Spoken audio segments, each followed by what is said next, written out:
Thanks, everyone, for your patience. I'm waiting for the thumbs up. I'm good? Good, okay, thumbs up, all right.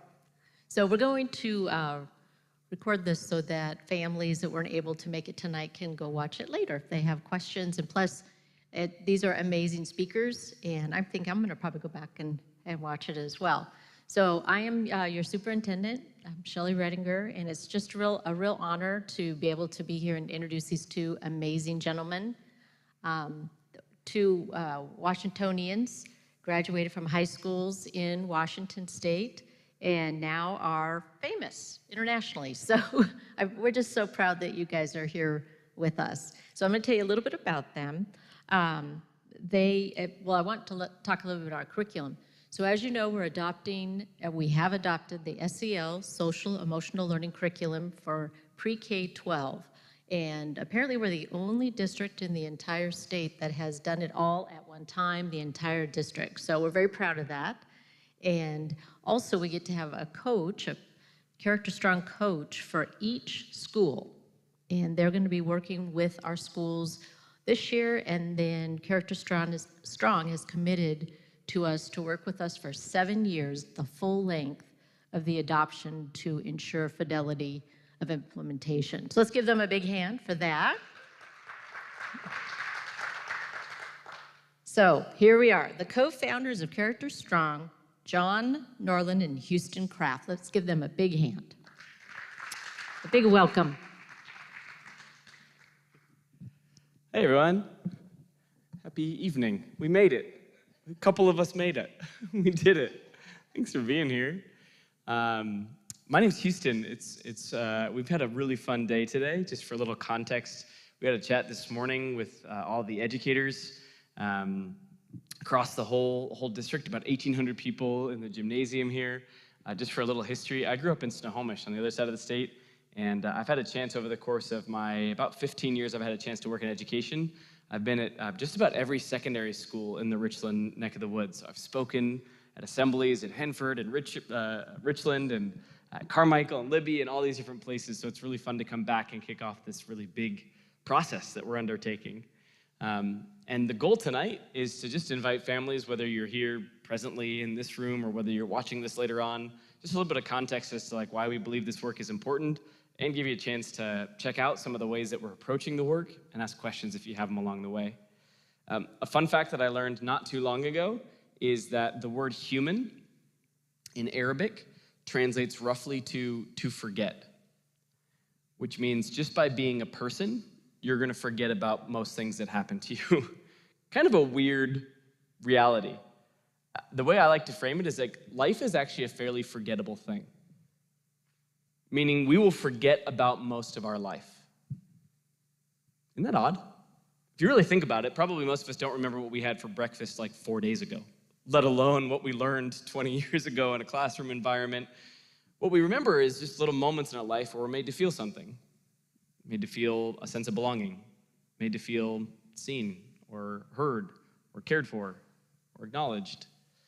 We also remember the opposite a lot of times, moments in our life where we're made to feel stupid, or like we don't belong, or like we're not important, or like we don't matter enough to be listened to. Those moments where we feel something are moments that are really clear in our brain, and all the other stuff kind of fades away. I don't know if you've ever found a picture of yourself of a little kid, and you're like, I wonder what I was like then. I found myself a photo recently of myself, and I thought to myself, wow, that's an outfit I'd like to bring back. That is something that I think I could pull off now, but who was that dude, 5, 6 years old. I grew up for a couple of years in Maine. I was born in Maine, and my mom lives out there now. My favorite part, after I moved to Washington State, every summer, we'd go back to visit my family. And my grandma, I love visiting my grandma's house for a lot of reasons. Among them, my grandma would always strain my orange juice. I didn't like pulp, everyone else did. She strained the pulp out. That's a legit grandma move.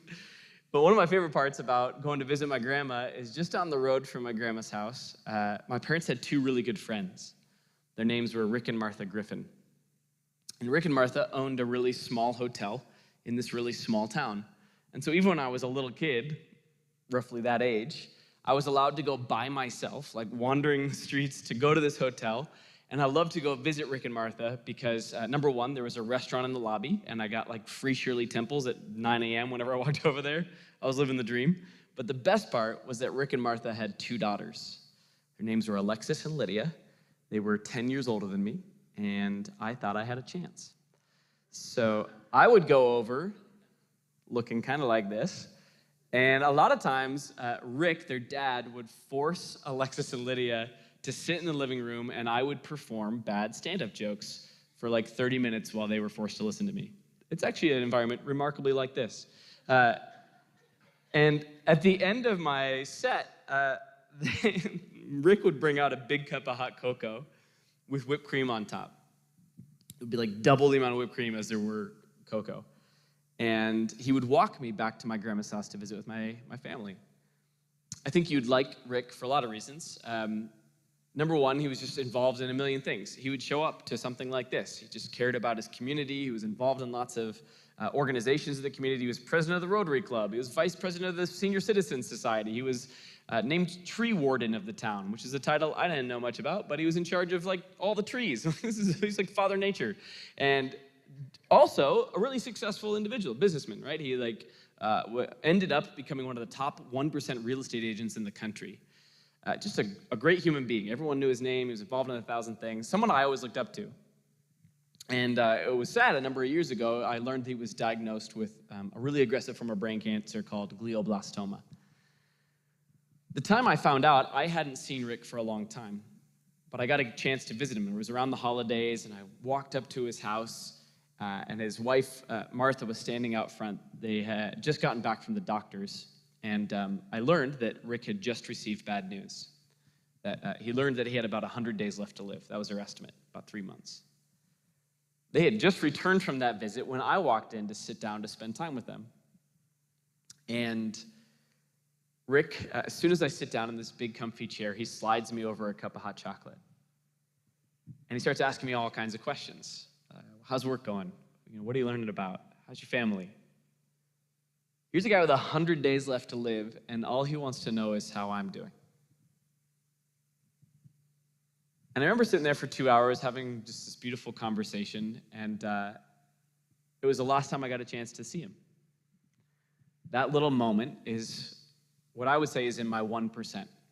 The 1% of the things that we hang on to in our life is like that moment where Rick cared enough to listen, where I felt like the completion of that circle, where he slid me over that cup of hot chocolate, and I was just made to feel listened to, cared for by this guy I looked up to for a long time. And about 3 months later, the world lost this really amazing dude, and I got a chance to be at a celebration of life. And the place was packed, overflowing with people. And one by one, people got up on stage, and they said all these nice things about Rick. And at some point, his 2 daughters got on stage, Alexis and Lydia. They were the last people to speak. And they got on stage, and I thought it was important. They started to tell a simple but short story about how they both had moved out of their parents' house 8 years before their dad had passed away.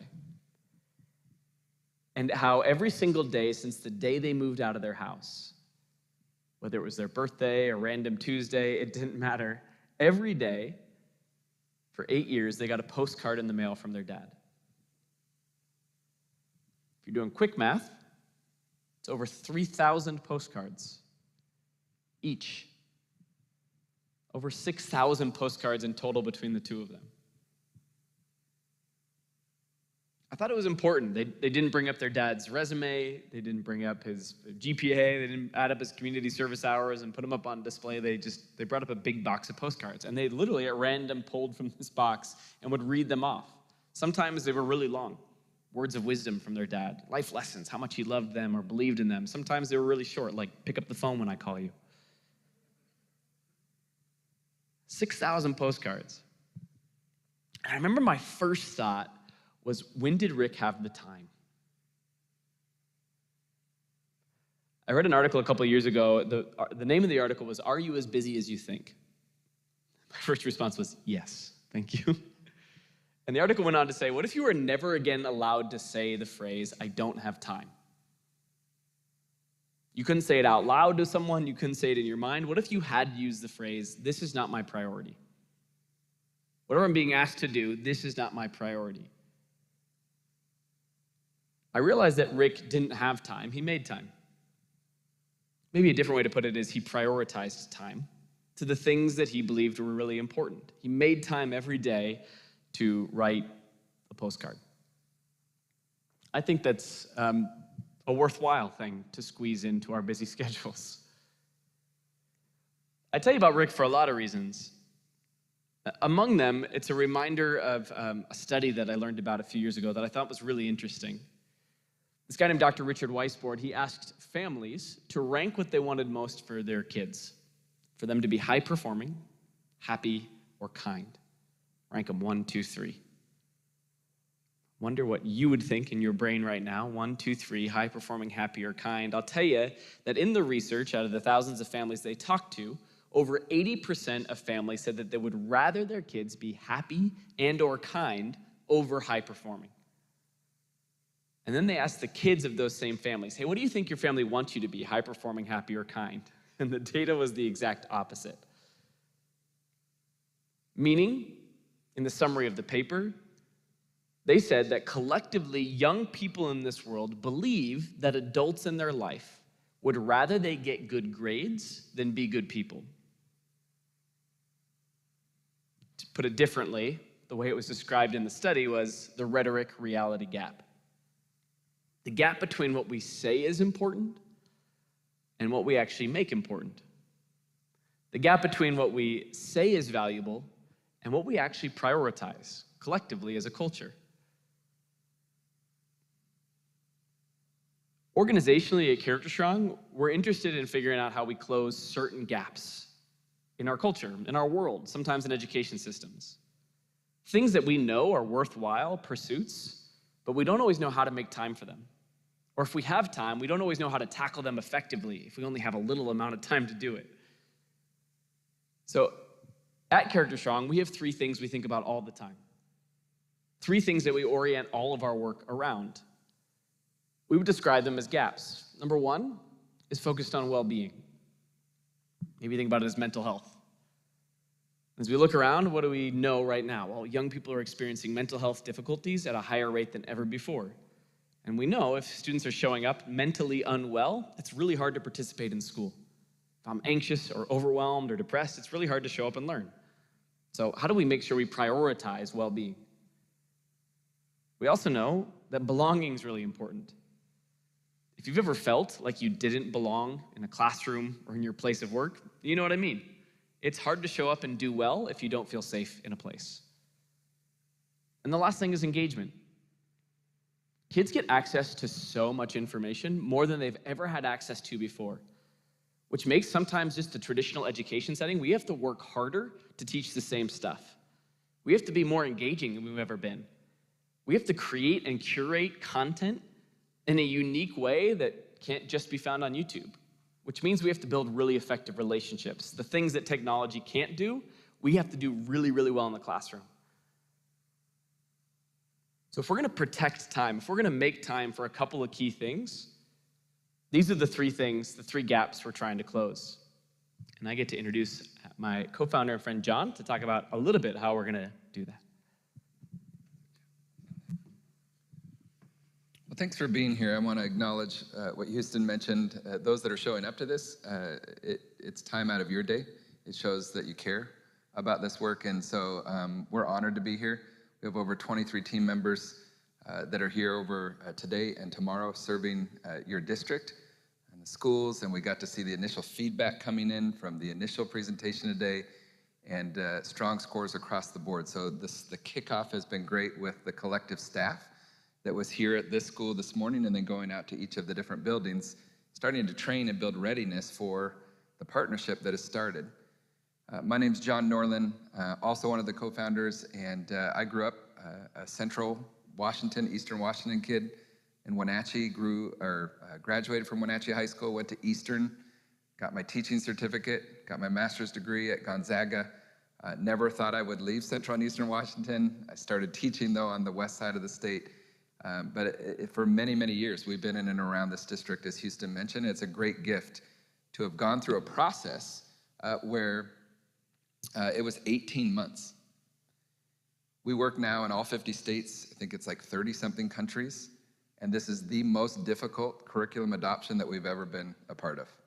Now, why is that good in the sense of Richland? Because it was not easy to get into this partnership. There was a lot of different curricula companies. I felt like it was Survivor. We would come in and present, and then we were told to either go out this door or this door. And this door means see you later, and this one's like next round. Now you need to do this. And what that means is they really did a thorough job of selecting what it was that they felt was best for this community. And we are honored to be a partner in that work. So I think that's an important piece to know. I also want to show you, oh, not that, not my picture, but this, which is a Gantt chart. Not super exciting, but it's to show you visually what the 7 years from a high level looks like. And let's see if it has the little, oh, it doesn't. But if you notice here, where all of the green boxes are lit up, that's all of our curricular resources. So we would say like a school-wide curricula puts a focus on those end outcomes that Houston was mentioning, well-being, belonging, and engagement. A lot of different skills that get taught underneath that. All buildings pre-K through 12th grade will have access to what we call our Tier 1 curricula, which is school-wide. Tier 2 would be, what if students need a little bit more specific skill development? There's resources, what we call our Tier 2 solutions. We have an on-demand professional development library because we know we don't always have time for live in-person professional learning, but what about on my own time so I can do my own ongoing learning as an adult that is serving students? We have that for all 7 years, as well as what we call the gym, which is a library of resources on ways that we can really weave in to the daily fabric of what we're already doing. So if I'm a math teacher, what are tools I could weave in so that while I'm teaching math, I can also put a focus on those social skills to be more effective and intentional with what I'm already doing. And then you'll notice beneath that, there's some that are maybe for 3 years. Like we've got professional development to build that readiness over the first 3 years. Like we did today, the same thing will be happening in year 2 and in year 3 to really make sure that that investment is worth it. We also have mid-year booster opportunities for professional development, the coaches that will be working with the building.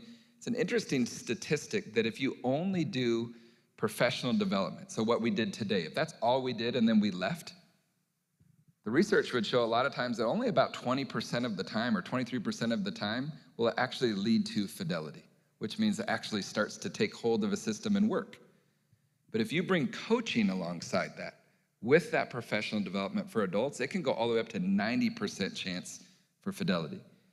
So the investment that the district is making of making sure that we're providing not only the professional learning, but also the ongoing coaching, because roadblocks will happen. How do we work on that? How do we meet needs, knowing that there's so much that's asked of educators, those that are leading our schools?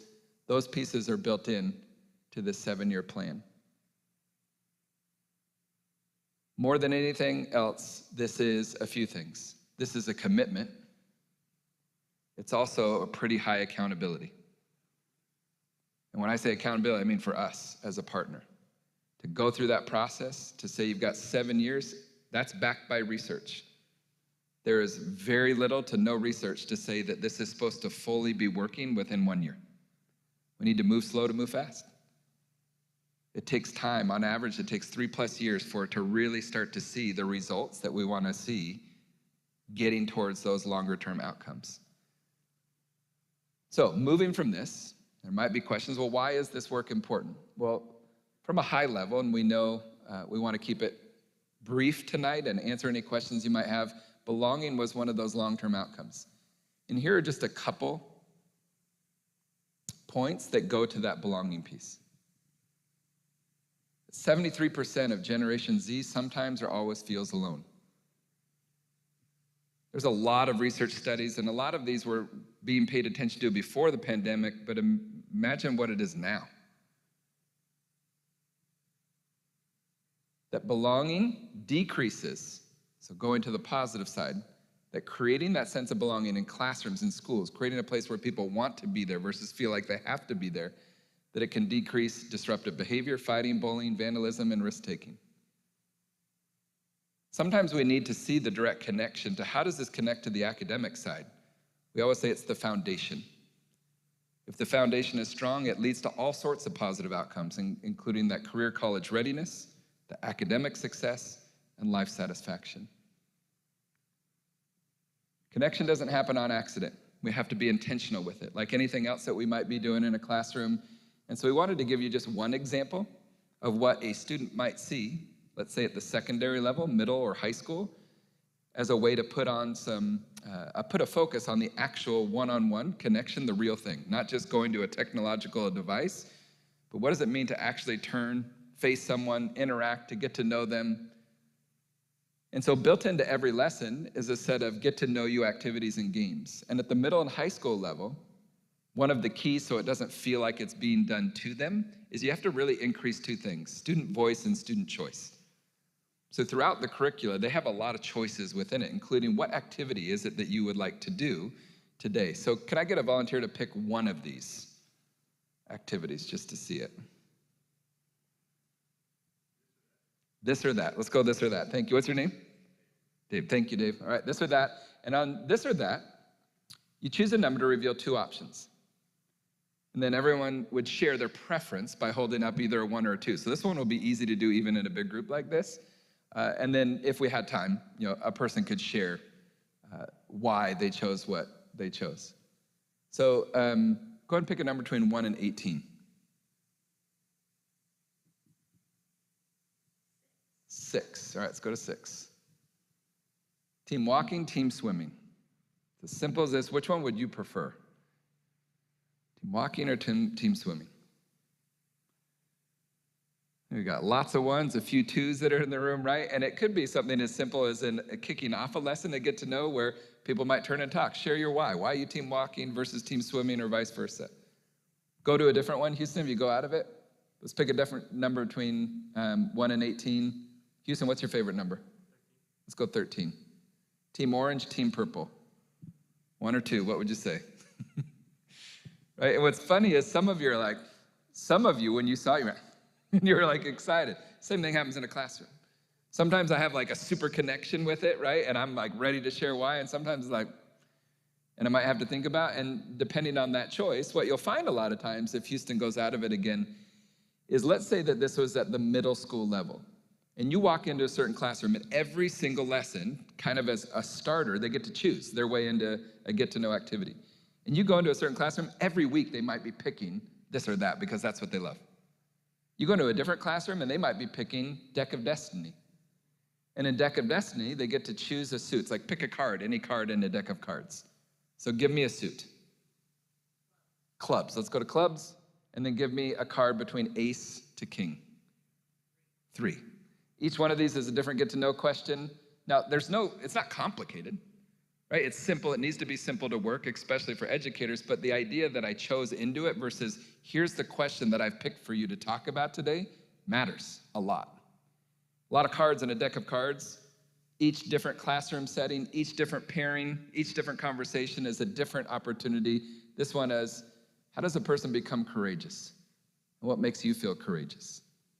Now, connecting to something that makes character strong unique is we bring social skills. Training like this is an opportunity to practice that, where they're also learning specific skills that are related to how I interact with another human being.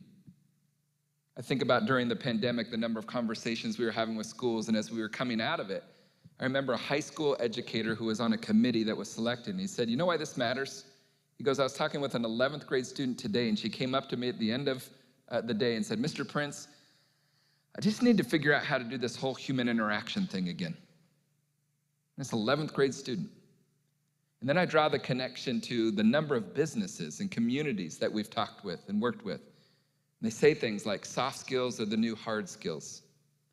That what's not coming to us a lot of times out of high school, out of 2-year programs, out of colleges, are the things that we a lot of times call the soft skills, the social skills. Got a lot of smart people, but the first time they get feedback, they crumble. One community in western Wisconsin, I shared this morning with the entire district staff. The business community started to talk to each other. And as they talked to each other, they realized that what was not coming to them were those soft skills. And so they started to run the numbers. They're business-minded. And they said collectively, they figured out that they were spending millions of dollars collectively trying to teach adults these things. Business-minded, they're like, it would be way cheaper if we could get it earlier. So they fully funded the work for over 26 school districts because this is worth their investment. This is what we want to see right alongside the academics is what about those social skills, those life skills that we know matter so much. The challenge is, how do we keep it relevant? How do we keep it engaging? And then, with those social skills, how do we give students lots of opportunities to bring in what we would call the character piece? Our name is Character Strong. I think this is a really important note. There's a research-backed strategy called values clarification. Not prescribed values. Everyone has their own unique lived experience. Would you agree? But the opportunity, day in and day out, to reflect, who is it that I want to be? What is it that's most important to me? Is an exercise worth going through and giving a chance to talk about. How does a person become courageous and what makes you feel courageous? That's a chance to reflect once again. Who is it that I want to be? What is it that's most important to me? And I'll share with you by the end a way that we do that invites in their own reflection, their own unique lived experience into that process on a regular basis. We're very excited about the opportunity in this partnership to really make an impact over not just a year, but that investment over 7 years in the district.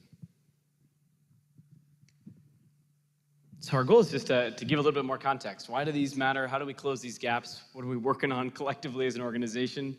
We talked a little bit about belonging and ways to approach that. The other big one is well-being. A couple of data points that you probably know or see as you look out into the world right now, but worth bringing up with this group is, number one, 7 out of 10 teens in the US have named anxiety or depression as a major problem among their peers in the community. They see it as a problem. They either experience it or they're witnessing it. A lot of middle schoolers and high schoolers, about 3/4 of American high schoolers, half of middle schoolers describe themselves as often or always feeling stressed by schoolwork. It's more intense than it's ever been. Not only are they wrestling with things that are happening in the world, but also the academics play a huge role in being overwhelmed and stressed. Last but not least, well-being, when you put an intentional focus on it, it increases healthy behaviors, it increases mental health, a sense of social connectedness, and ultimately engagement at school. So put it differently, well-being is a really essential ingredient, or put it like this, our mental, emotional, and social well-being impacts everything that we do. The way that we feel in any given space is going to dictate the way we're able to show up and learn in that space. So to give an example of what that looks like really practically, let me show you an example of an elementary lesson. One of our goals tonight is just to show you some snapshots of what it looks like live inside of a school building. So this here is the middle school program, and at the elementary level, looks a little bit different. It's called Purposeful People.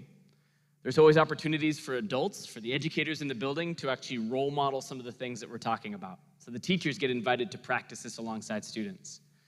And then there's always a family focus. You'll notice at the beginning of every month a potential optional newsletter that could get sent out. So you might receive something, if you're an elementary family member, that looks something like this. It's never more than 2 pages, and its only goal is to give you a little snapshot into what's being talked about, in case you wanted to have some conversations or common language at home. In fact, that's right there. There's some conversation starters built into it, and on the backside, what we call purposeful pursuits. Simple challenges that you could choose to take up as a family that help apply the skills that they're learning in the classroom back home as well. Just to show you what it looks like as I scroll down the page, different ways to talk about it, this particular lesson is about gratitude.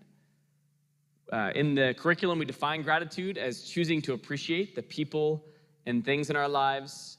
We have those connection games designed to promote belonging, and then we have lessons that teach specific skills. This one, at the 5th grade level, is about stress management.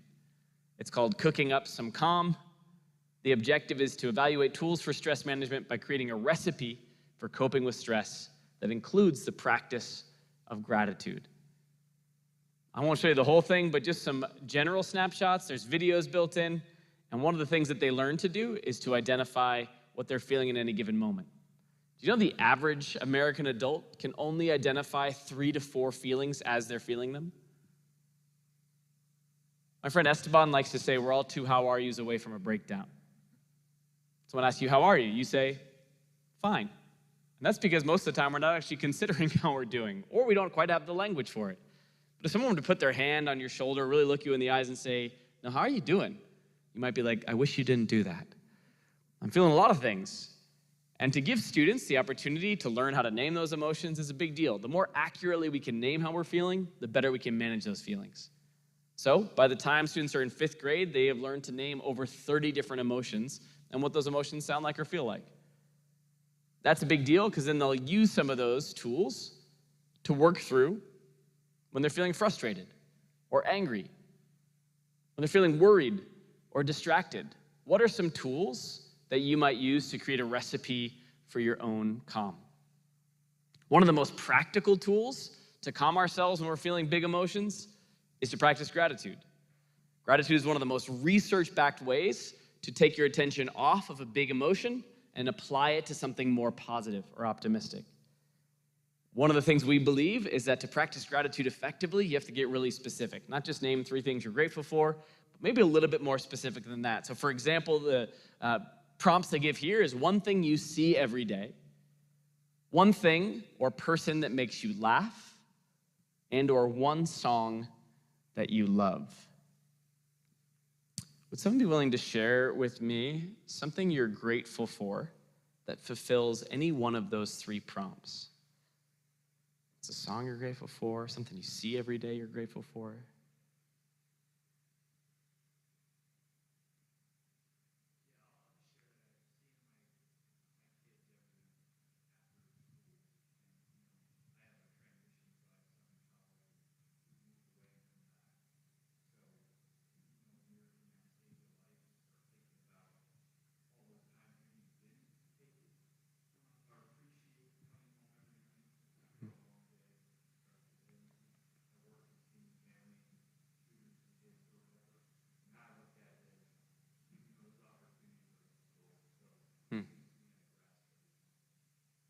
Beautifully said. One of the strategies we actually teach is called gratitude contrasting.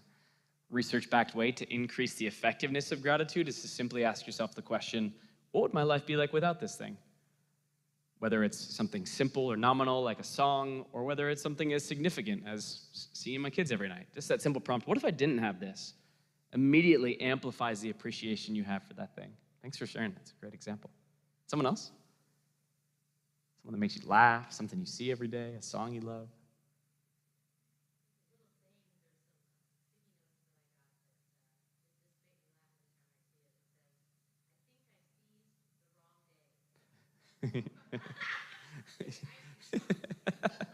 I carped the wrong diem. I hate when that happens. That's a good one. That makes you laugh. Amazing. So you can see, right, especially getting younger students wrestling with some of these questions, it's really common to ask, what are you grateful for? And then you always get the same 3 things, my family, my friends, my food. But if you ask more specific questions, you get more interesting answers. And that practice of gratitude is one way, not the only way, but one way that we can help students calm their emotions when they're feeling really big or overwhelming. So again, just to give you a snapshot, that's not the whole thing. There's so much going on in the content and the curriculum. But just as name, well-being is a really important gap that we need to close. We need to support students with their mental health if they're going to show up and learn. So what are we going to teach them? Well, some things are about naming emotions and practicing coping when things get overwhelming. Part 3, engagement. Final few stats for you, the why this is important. Number 1, 4 in 10 6th to 10th graders say that they are engaged in school. That number drops to 3 in 10 by 11th grade. That's a big deal. Engagement is the reason people learn. If I'm not engaged in something, I'm not going to learn it.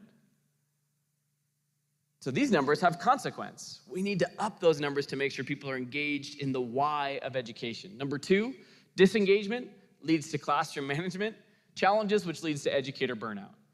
It makes sense. If I don't find something interesting, if I'm disengaged, my attention's going to wander. And if I'm your average 4th grader or 7th grader or 12th grader or sometimes adults, what does that mean? I'm going to be on my phone. I'm going to be talking to my neighbor. I'm not going to be paying attention. And if I'm the teacher in the classroom, those are challenges. I'm trying to teach, and then my job gets harder when that goes to 2 people, to 4 people, to a classroom of 30. So if I'm disengaged, I have a much harder time as a teacher being able to teach. The last one, though, on the positive side, students who feel connected with and supported by their educators are more engaged statistically. Makes sense, but it's worth naming here. The educator-student relationship matters a lot. It's a big deal to be able to build those relationships. One of the famous lines in education is, kids don't learn from people they don't like. That's probably true for a lot of us. We don't work real hard for people we don't like. We don't listen to people we don't like. So if I haven't earned the right to teach you as a teacher, if I haven't earned that relationship with you, I'm going to have a much harder time teaching you anything at any phase of education. So the goal of a lot of our tools is to actually help to create that relationship that allows engagement and learning to happen. We need to help students figure out their why. Why does this matter? You ask the average kid why they go to school today, they'll tell you, because I have to. Or maybe to get good grades, or maybe to get into a good college. But we need to get beneath that. We have to help students wrestle with why this matters. Why does this matter to me, my life? What do I want to do? What do I want to do to help the world? What do I want to do that has consequence to myself or my friends or my family? And so to show you one more insight into lessons, we showed you a middle school small component, a little elementary school snippet, and the last thing I want to show you is this high school lesson. It's a lesson called To Be Lists. This one's part 1, and this is a 12th grade lesson. And if you're to jump ahead a little bit to the content portion, this is, I'm going to give you a little overview. The goal is to discuss and clarify which values are important to you and begin thinking about our personal to-be lists. Why? Well, we often focus on what we want to do after high school. The more in question is, who do we want to be along the way? I love that reframe. Kids get asked all the time, what are you going to do when you grow up? But very rarely do they get asked, who do you want to be along the way? And don't we think that that matters just as much as everything that we might accomplish or get done? So one of the things that we ask students to wrestle with is this notion, go one more, around doing and being. Just to give you an example of what this lesson looks like, what do you want to do, who we are.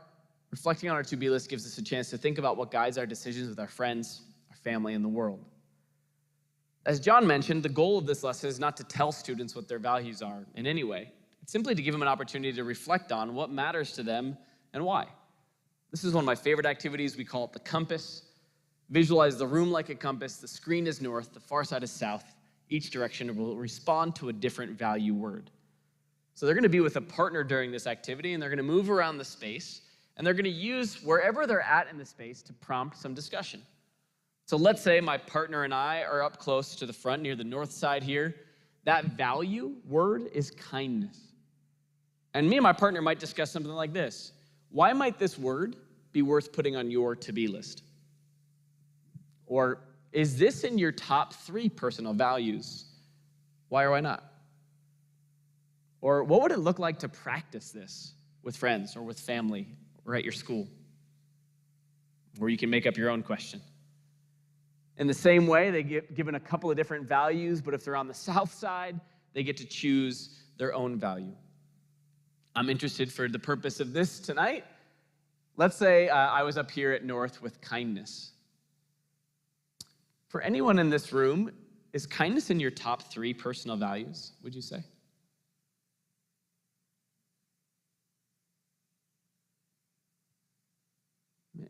Anyone's reflection on why would you put it in your top 3 for yourself?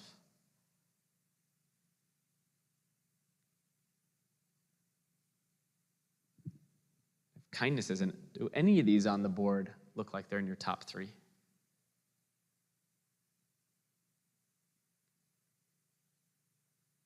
Anyone willing to share why? Yeah.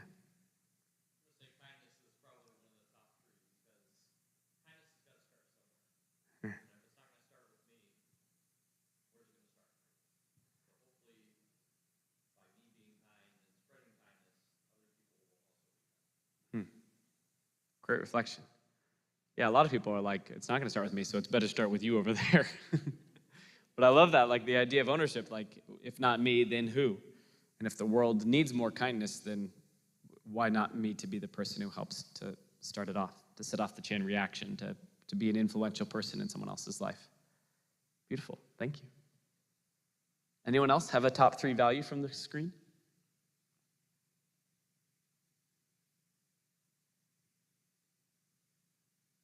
Yeah.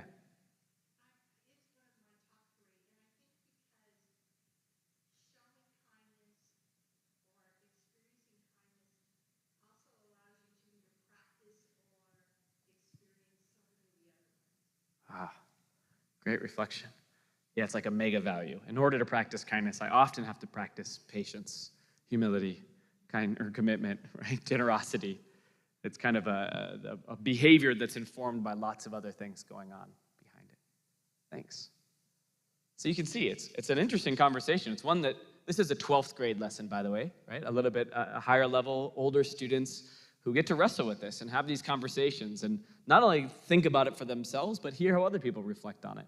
And as a result, get to clarify for themselves their own values, which we know from research, the more I'm able to do that, it helps drive and understand why I'm behaving in certain ways I do. If I recognize kindness as a top 3 value, it shapes the way that I behave interpersonally or towards myself. And that's a big deal. These types of lessons set up what happens on the far side, which is what's called our to-be lists, which means every student in the school gets challenged on a roughly weekly basis, or every time that they have a session or a lesson, they get challenged to put their character into action. At the high school level, these are called the to-be list challenge. So as a simple example of what one looks like, might sound like this. Before we next meet, challenge yourself to meet at least 2 new people. Find out their name and at least one thing about them. Not an overly complicated challenge, but I went to a school of about 1,800, and I did the math. Even if I met someone new at my school every single day, all 4 years of high school, I still wouldn't even come close to meeting all the people I go to school with. And yet we show up to the same community, the same building every day. So this challenge simply encourages, especially at the beginning of the school year, to reach out, to meet 1 or 2 new people and see if you can learn one thing about them. Now, is this a demand? Are they getting graded on this? No, not at all. It's simply an invitation to put their character into action, which John led in the classroom for a really long time. This is a really long time. What does he think? How old am I? For over a decade, I got to lead this work at the high school level and then was at the district level as the administrator for the whole child, which is really looking pre-K through 12th grade at how we could implement this. One of the things at the secondary level is we have what we call family challenges, family character dares, that you may see during the course of a year. And what I always love about these is they're not you have tos. Sometimes they're invitations. But more than anything, what I've found, whether it's family, whether it's student, whether it's the teacher challenges that come, is that they're ideas. They're planted seeds. Sometimes I just need ideas on a different way that I could do something that I've already done, a way to do it fresh, or something brand new that I've never tried before. And so at times they may put out a family challenge that you could do together that gives you even a common language. So if you have a high school student, a to-be list challenge. At the middle level, we call them character dares. At the elementary, purposeful pursuits. But either way, it's a challenge, right, to put your character into action. And whether someone does it or not, it's an opportunity to speak into it.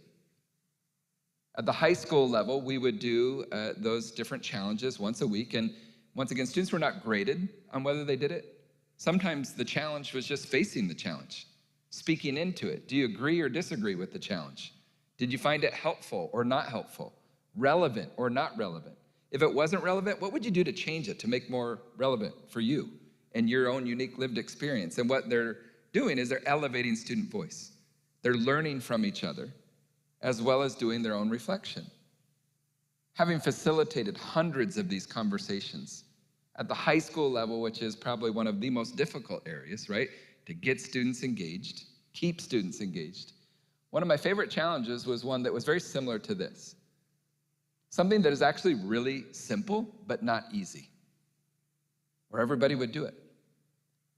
It wouldn't be at the beginning of the year, it would show up at one point, And I remember there was a student named Grant who was pretty committed to trying to do a lot of the challenges. And there was one early on in the year that was like, do something at home without being asked.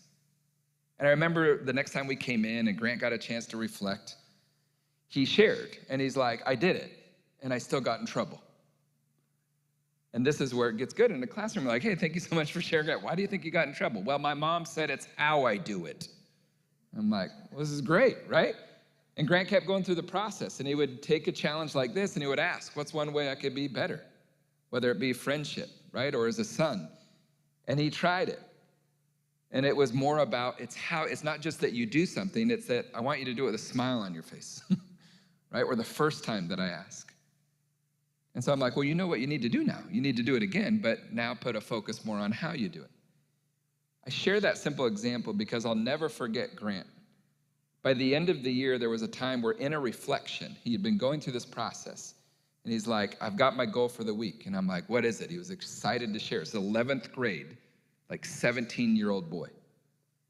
He's like, my goal this week is every day that I get home this week, I'm gonna put my cell phone away for the first 90 minutes. He was very specific. And I'm gonna be in the presence of my family and ask them about their day before they ask me about mine. And I'm sitting there as the educator, and I'm going, I need to do that. And then I was reflecting, and I'm going back and going, I remember when Grant was just starting to talk about like taking the garbage out without being asked and how he does it. And when 1 year's time, he's reflecting on being more present with his family, asking them about their day before they asked him about his. Here's what was interesting. Grant had incredibly supportive parents who were doing incredible work at home. This was not taking away from that. It was just supporting that. It was giving Grant more reps, more opportunity to discuss it. And as we know, the older students get, they're not always as willing to talk about things, but those that they're closest to, they might be more open to go, all right, here's what I'm struggling with here, but I tried this. Or they hear from others. And they hear Grant's reflection. And they're listening. And even though they didn't necessarily do that challenge that week, they heard what Grant did. That there is people that are willing and interested in doing hard things. What was interesting, and we talk a lot about this with the adults that are with your students, because ultimately we're in the work of the adult work first, because they're the ones that are serving your students. And as an educator, I knew that if I wanted to get more engagement from my students, I needed to be going through the process right alongside them, and so I did. And there was a time where this came up, and I remember I used to give students an opportunity. They could write it down. They could take their phones out. I was at the high school level, and if they wanted to text someone the question, what's one way I could be better, then I let them do it. And I did it with them. And I remember once I was 29 years old, this challenge came up, and I'm like, all right, here we go. I'm going to do it. And I sent the message, and one of the people I sent it to was my mom. Still to this day, she's one of the like 2 people or 5 people, depending on the challenge, that I'll send it to. Because my mom's my mom, and she's really honest. At 29 years old, I send that message, and one, I was so impressed with how fast she texted back. I didn't think she could text that fast. And she responds back to me with basically, you give bad hugs. And at first, I'm like, kind of defensive, because I'm like, I give good hugs. My second thought, because I'm a high school educator, is this is too good not to share, so I shared with my students, and they're laughing at me. And in the challenge that was that day, it had some like extra language like, hey, don't send it if you're gonna get defensive. So you can't get defensive, but you can ask for clarification. So I said, ouch, thank you. Can you tell me what you mean? And my mom responds back with, as you've gone through your 20s, you've gradually gone from giving me front genuine mom hugs, and you've started to give me side hugs, and I don't like that. And I remember saying, yes, ma'am. What was interesting is that over the course of the next 6 months, I saw my mom in person 3 times. She lived over 3 hours away. And it was 2 months later, after that text message, the first time I saw her. And as I'm driving home, what do you think I'm thinking about? And it's the process that students go through. I could say, here are the 5 bullet points on the proper way to ask for feedback and respond for feedback, and what are they gonna do? tune out. It's not interesting. You just give them an authentic opportunity to either face the challenge, maybe they're ready, maybe they're not ready, but they hear from others. It's interesting what happens. We always say, trust the process. I'm thinking about that text message the whole drive home, and I greet my mom when I see her with a front, genuine mom hug. And I always joke, I probably lingered a little too long. But then I always say, no, there's no lingering too long with mom, right? 2 months after that, 4 months after that initial text message was the next time I saw her. And as I'm driving home, what am I still thinking about? It's amazing what happens when we ask for feedback and they say it in terms of increasing the accountability to change my behavior. I greet my mom when I see her, front, genuine mom hug. What was interesting is the first time and the second time, she didn't say anything about that text message from 2 and 4 months prior. And of course, I was looking for it. But she wasn't giving me any of that feedback, nor should she have to. It was the 6th month after that initial text message, the 3rd time I saw her, still thinking about it. I go home, I greet my mom, front, genuine mom hug. And she whispers in my ear, "You're getting better." I'll never forget that moment. That in that moment, my mom, with those words, told me a lot of things. One of the things she told me was, I've been paying attention. The whole time I've been paying attention to the effort that you're putting in. Number 2, she taught me in that moment, 1 time's not enough, son. 2 times isn't enough. I needed to see that you actually meant it, right, before I was gonna give you that feedback. And that's a lesson in itself. Can we agree at 29 years old, it's kind of funny to be told by your mom that you give bad hugs? My students thought it was funny, right? You know what's not funny? What if I would have waited till I was 50? What if I would have waited till I was 50 to have the courage to ask? And what if my mom, over all those years, maybe didn't have the courage to tell me for many different reasons that could have gotten in the way? At least I know, because I had the courage to ask and I could do something about it. The power of this process is that they just go through the process. They get a chance to experience it, to be invited into it, to reflect, to share. And I can tell you story after story of the power of just trusting that process. And even the students who during it acted like they didn't want to be there, a lot of times those students were the ones in the end that did some of the biggest challenges, the hardest challenges in their own personal relationships. So thank you for being a part of that process. And our hope, our goal, is that they're invited into one that promotes and supports the great work that you're already doing.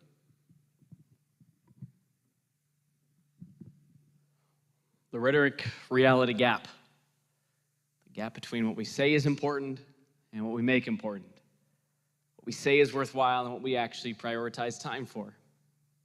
The average young person today believes that adults in their life would rather they get good grades than be good people. So part of the work is just closing the gaps, making sure that we prioritize time and resources and energy towards things that we collectively know are really important and foundational to student success. Like, are people well enough to show up and learn? Do people feel like they belong? Are they safe enough in a space to learn? And are they engaged? Do they know why they're learning what they're learning so they can actually learn the thing and go on to succeed? What we feel grateful for is that Richland has gone through that process. They took 18 months to make sure that the resources and energy that was being brought in mapped onto what the needs were in the community. And it's not just a process to get to this point, but a 7-year commitment to slowly, intentionally, systematically close those gaps, because we know they're not another thing on the plate. These things are the plate. They're the foundational stuff that we need to get right to make sure lots of other good things happen. And there's a lot happening. So if you heard nothing else tonight, a simple invitation as you go home with your families. Write a postcard. Thanks for coming to hang out tonight. This is lovely with this crew. And if you're watching later, it was crazy in here, just so you know. We had a wild time. You missed out. No. Thanks, guys. Yeah, I want to make sure, can we answer any questions that folks have for? Yeah.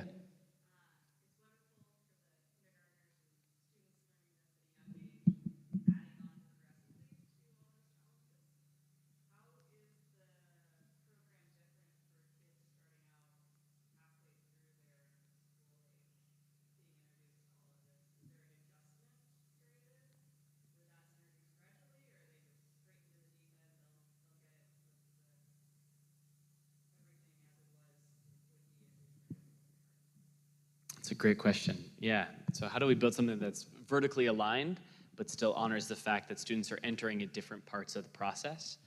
The reality is we have to build it, recognizing that students are coming, A, maybe into a program at a certain grade level, or B, oftentimes students are cycling in and out of a school system, right?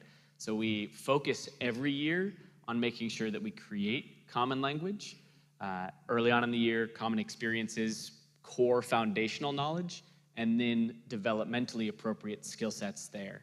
So things do build on each other, but they're not necessary to jump in at 7th grade, for example. It's just nice to have that background. It makes it a little bit easier, but not essential, or wouldn't be problematic for a student coming in 7th grade. I don't know if you want to say anything else. Yeah, I would just add to that it's also, the most important one is realizing that, let's say they come in starting, like, because year one here, let's say they're in 6th grade, that they're not going to not be able to access and to experience the curriculum because they didn't get pre-K through 5th grade.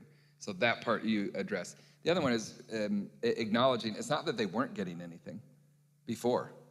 This is nothing new, right? Whether it be any classroom or in any home, like, we've been getting development, or it's just that now this is going to be even more intentional, even more vertically aligned, even more common language. So the only difference, someone who maybe is starting right now in pre-K or kindergarten, is that they're just going to get the entire experience, but it doesn't mean that, oh, because I'm starting in 6th grade, I shouldn't get it.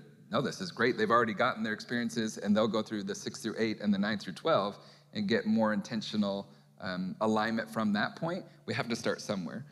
The key, though, is that they're not missing out. It's not like, oh, I'm not going to be able to do this because I wasn't here in those first 5 years. That was intentionally designed, as Houston mentioned.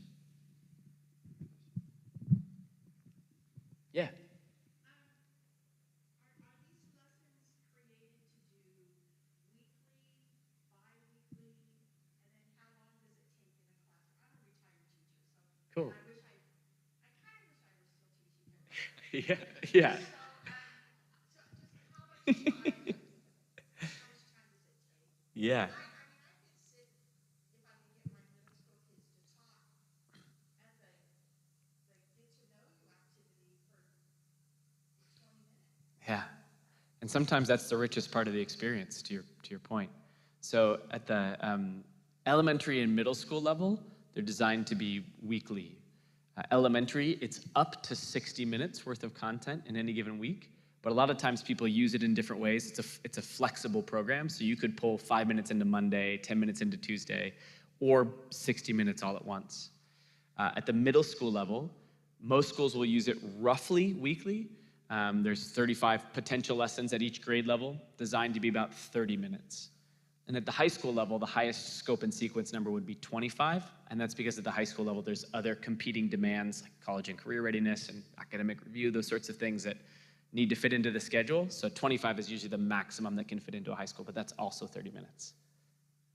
So it's a dosage game, right? You're trying to teach skills in a constrained time, which is why you have to get really targeted with, like, okay, what is possible to teach in 30 minutes once a week or once every other week?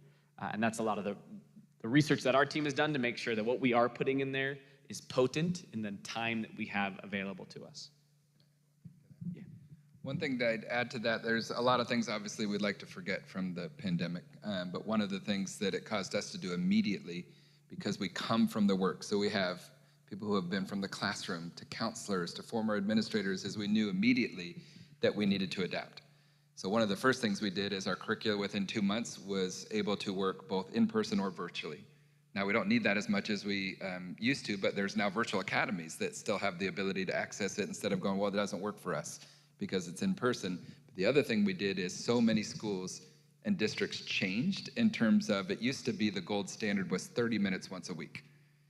That was kind of across the board known in this space, but so many changed from that. They said, well, we don't do that anymore.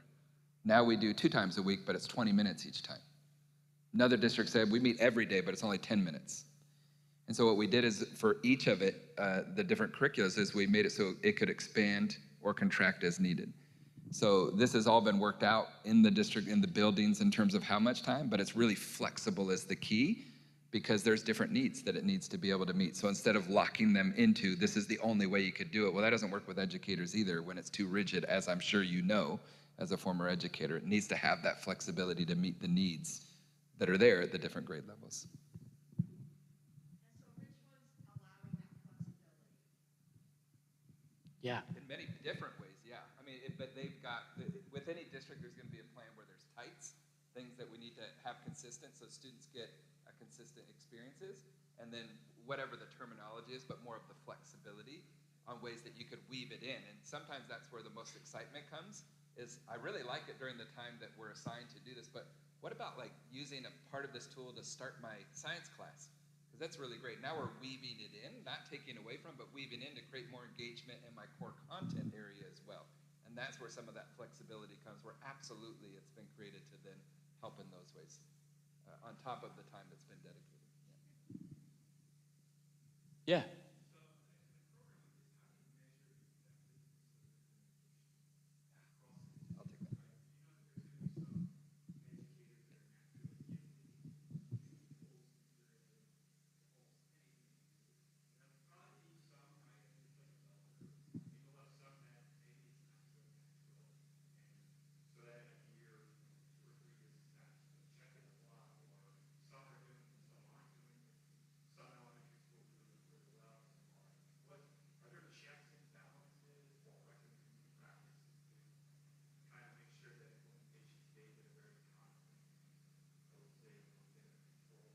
Yeah.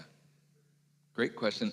I want to look first, is there anybody that wants it? Because there's from a high level, and then there's unique ways. Is there anything, I don't want to overstep in terms of, okay, from a high level, I'll respond to that. And then there's very specific things that I'm sure both the district as well as us can send to even follow up with that.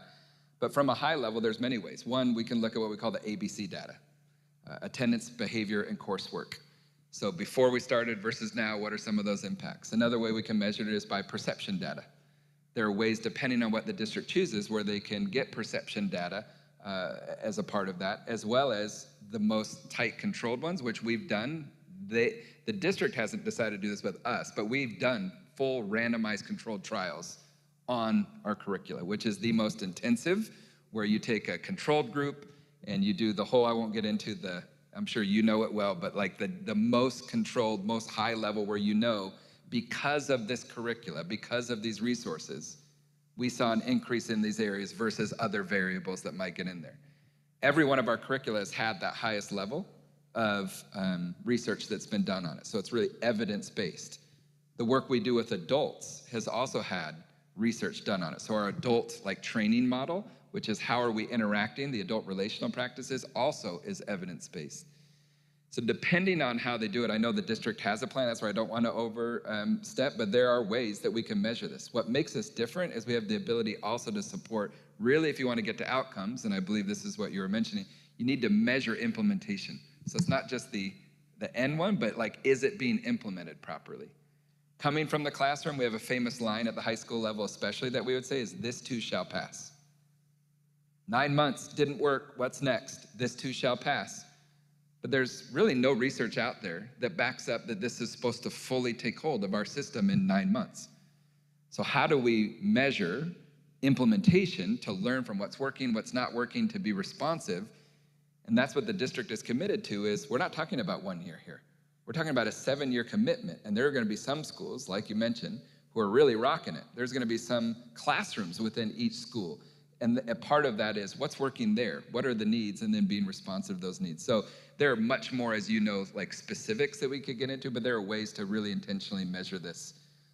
Character Strong is not doing that or taking student data or whatever. That's all district-led, but there are ways that with this commitment, I'm sure they will be measuring it, so that we can report out on what is the impact. Are we getting a return on the investment that's been made?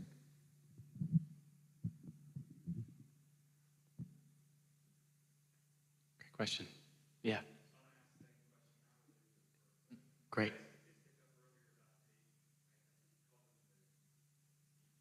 Yeah.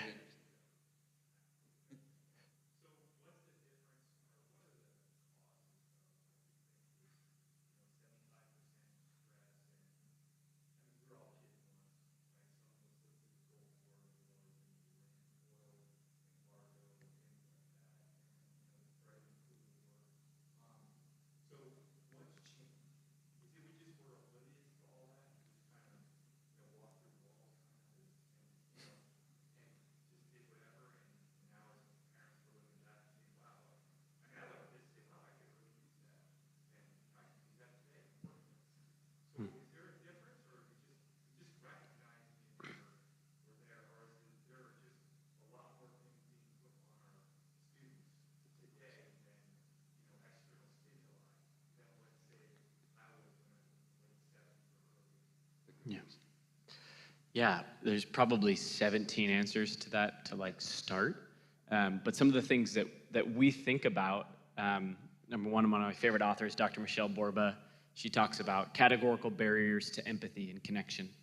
She says in her research, the three biggest barriers to experiencing connection and why we might experience loneliness at these rates, for example, are anxiety, fear, and narcissism, which those three things statistically have increased in our culture over the past 20 years. Fear's gone up, anxiety's gone up, narcissism has gone up. So empathy, as a result, has dropped 20% in college-age students since the year 2000. And she says it simply, like, as anxiety goes up, empathy goes down. So we're experiencing loneliness partially because we're more anxious than we've been before.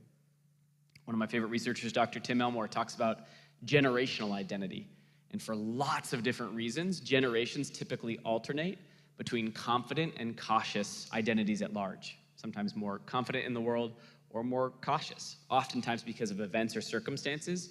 But historically, it actually alternates kind of back and forth between confident and cautious. We're in a cautious phase right now because of the scariness of the world. And then I think a lot of things are also true to what you named, which is students experience data at thousands of the times the rate that we used to. We have access to more information than we've ever had before, so it's way less curated. It's available to us all the time, relentlessly, so we know about more things more quickly, and we don't yet have we haven't mapped on the tools yet to process that information. It's just coming at us more quickly.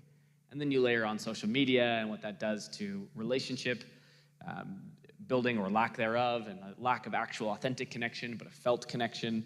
I think those are all some of the interrelated things to why people are experiencing higher levels of stress and increased rates of disconnection. So we say, okay, let's look at some of those things that we have, control the controllables.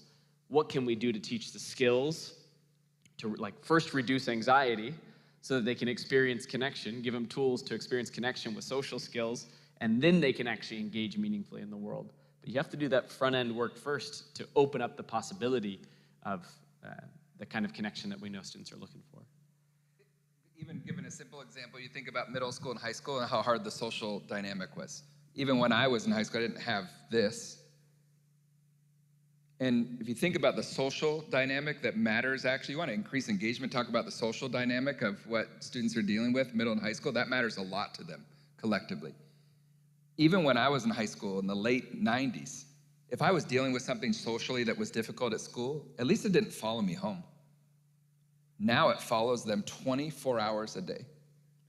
That alone, connected to what Houston said, is a big difference. Because the dynamic, the complexity of what they are facing and dealing with is much more, and this is, I believe, to be very honest, than we, in many cases, ever had to deal with on a consistent, regular basis. Take that away and go, I'm so much into this that I've lost the ability to do this. And so that's a timeless piece that we want to make sure to come back. Just because this is increasing doesn't mean that we don't need this more than ever before. And at times then has some of those same negative impacts as well as the great things that technology brings as well. Good dinner conversation. Yeah.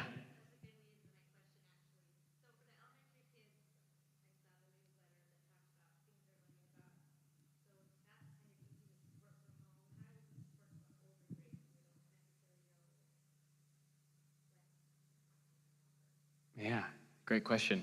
So a few different avenues. Number one, there is a newsletter at the beginning of the year that gives some access to pieces of information. We have some other family resources that live in the secondary materials, including a new family page. We produced some family videos to give a little bit more context this year. Those family dares are a great common language piece that John pointed out, that those would be things that schools could send out or choose to send out. And I think just the common language, even like being here tonight, of the character dare or the to-be list would be really good, consistent talking points. And then one of our goals over this next, just in our continuous improvement process in general, is to keep increasing tools in all of our curricula. So in the same way that elementary has like regular family resources, that's what we want to move to with our secondary work as well. The number one way you can support, as we say even with educators, is the number one way we teach is to role model. Right? So even if you took all of those like resources away, continuing to do what you do to support, right, what is happening because that's the whole goal of it, is they're just getting reps and they're getting a chance where their first and most important teacher is home. We believe that, we know that, and so this is just complementing that. So even if you didn't do the family challenges or those weren't being spent, continuing to do what you do, be aware and supportive. So at times it's asking key questions because you know what's going on can be really intentional. And I share that intentionally because we know sometimes we'd be really involved and ask them direct questions about, well, sometimes that works against us at the older grades. Sometimes it's not about doing that. It's just being aware, knowing, right? Continuing to role model and do what you do best because they're going also through this process. And when you talk about middle and high school, that process that they're going to about finding who is it that you want to be? What is it that's most important to you? Some of the number one ways you can is help, like, trust the process, but to be aware. Because then you hear something that's shared, and because you know, you might have that right question to ask instead of maybe being disconnected with what's happening in school, right? And so that could be just being aware and then supporting the work that is happening.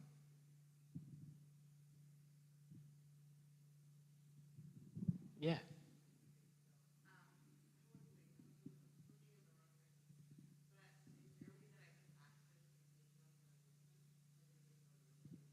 Oh, great question. Yeah, they've been recording tonight, and they promised it was going to take a short amount of time to edit us to look better, to talk better, so maybe 24 hours. No, I believe they recorded tonight so that people could go back and watch if they weren't able to be here. Oh, that's a good question. Where would they access? Yeah. Yeah, thanks for asking. Anything else, crew?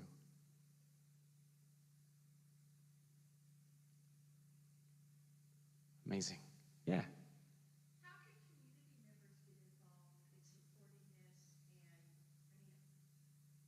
community members get involved in supporting this? And I mean, my grandkids are up in Wenatchee, so what could I do to support this program? That's a great question. I think a lot of things. I mean, showing up to spaces like this so you know what's going on in the community is a really cool way to support. I think we've had some really beautiful community partnerships take place where local businesses or people who are in the community know like the character days are going on, and we've seen that get incentivized in the local community. Like if people complete X number of challenges and reflect on it, you can partner with local businesses to say like to have like a rewards program even. There's lots of different ways that like you could incentivize knowing what's going on in the community. And then being in spaces like this to ask questions is a great tool. Over time, we want to keep providing more resources for like even like community type challenges. Those aren't out there yet, but any other thoughts, John? I mean, there's lots of ways, as he mentioned. Right now, we're working with a community in Lawrence, Kansas, and they're not calling it Character Strong; they're calling it Community Strong. So they're doing all of the curricular pieces, but the community, from business leaders to faith leaders to you name it, across it, are coming together, and they're just brainstorming what are ways that we can promote what's happening in the school. And sometimes they're coming in and they're presenting on why it matters, right? What they're learning. In other cases, like Houston said, they're incentivizing it. But it's interesting what could happen if the community was more involved in terms of encouraging the work and finding ways that we could share even why it matters. And that sometimes helps a lot too. That it's not just something happening in my classroom. Other people are talking about it around me as well, because we believe in it as a community. Yeah. And then that way it makes it unique to your community versus saying this is the way you need to do it, right? Because what is it that you would like to have happen? And that might be sometimes just getting the conversation started. Well, thank you, John and Houston. Let's give them one final. Yeah. Thanks for showing up tonight, y'all. Great to be here. Thanks for your questions, and we're in it for the long haul. So if you have other questions or things that you want more information on, let us know. Happy to help. Thanks, Shelly. Thanks, team, for rocking tonight. Appreciate it.